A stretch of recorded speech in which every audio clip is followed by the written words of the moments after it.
Have you ever been watching sports and gotten tired of the same team winning all the time? Well, it's not always about the players, it's also about money. As an avid baseball fan and someone who's researched how money works in the MLB and other sports, I feel incredible to talk on this topic. I'm sure a lot of us are Packers or Brewers fans. Well, first let me talk about what a salary cap is. A salary cap is just a cap to limit the amount of spending that teams do for players and personnel.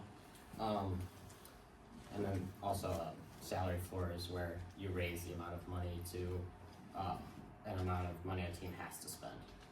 And I'm sure a lot of us are Packers and Brewers fans. So the Packers are actually like one of the only, I think the only team that doesn't have an owner. And they have managed to be one of the most successful teams in the league, even though they're one of the smallest markets in the league. But contradictorily, the Brewers are one of the smallest markets, and they have yet to win an MLB championship. So this kind of speaks to the how the MLB is more based around money rather than the actual players. There are three reasons the MLB needs a salary cap: competitiveness between teams, fan enjoyment, and sustainability of teams. That brings me to my first point, the competitiveness between teams.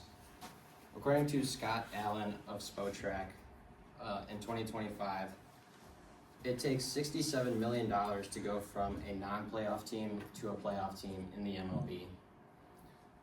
So why should teams have to spend the amount of money other teams spend just to make the playoffs when that's not how it should work? And it isn't how it works in other leagues, like the NBA.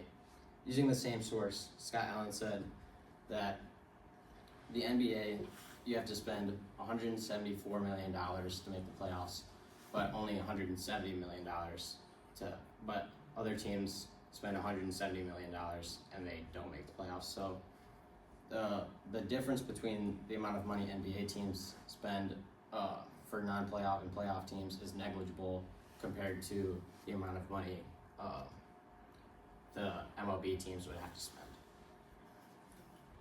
Now, competitiveness between teams directly correlates with fan enjoyment. According to Sean Holtz of Baseball Almanac Access in 2025, World Series viewership has been on the decline since 1978. Now, if baseball were in a good spot, like the other sports leagues like the NFL and the NBA, the ratings would be going up, not going down, or they would at least be stagnant but not going down. But a lot of people say like baseball is America's pastime, but maybe there's something we can do to change it to make it more of a game of the future. And one of those things is having a salary cap, because the MLB hasn't really changed in 50 years pretty much. And according to Michael Giannetti of Baseball Biographies in 2025, competitive imbalance leads to predictable outcomes. But I don't know about you guys, but I don't like seeing the same team winning over and over again. And I'd like to see an underdog story every now and then. Now, a counterpoint to this would be that a salary cap rewards bad owners, but I don't think that's necessarily true. For me, as a Bulls fan, we're a large market team, but our owner is bad, and we're still not very good. So I think a lot of people think that cheap owners are bad owners. It's just that owners, some owners aren't able to spend the amount of money other owners do, which means they just aren't able to compete.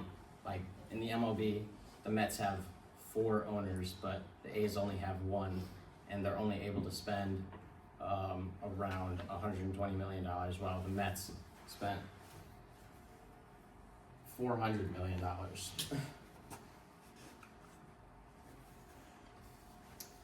So that brings me to the sustainability of teams.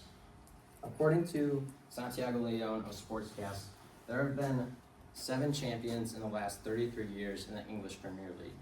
Now, the English Premier League is another league, or it's a soccer league in Europe. They're like Premier League, obviously. been 7 champions in the last 33 years, and they don't have a salary cap either. Now, I think that speaks to what the MLB could turn into if we don't limit the amount of money teams are able to spend. Because there have been a lot more champions in the last 33 years in the MLB, but if we don't limit the amount of money they spend, it won't end up like that. It'll end up just like the English Premier League, which isn't very fun if you ask me.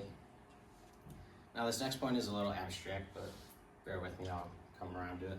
According to Wiki of Statistica accessed in 2025, Google has an 82% market share of desktop search engines, while all but 3 other own less than 1%. Now Google has become like pretty much a monopoly of the search engine industry. Now that's because they have the money to pay the owners of the desktop devices to be the search engine for most devices. Now, who's to say that won't happen in the MLB, where the top 4 or 5 teams like the Dodgers, Yankees, Mets, Phillies can just spend as much money as they want to buy what players they want from the other teams, and leaves the other teams with pretty much nothing, or like not very good players. So you've heard 3 reasons why the MLB needs a salary cap: the competitiveness, fan enjoyment, and sustainability of the teams and the league.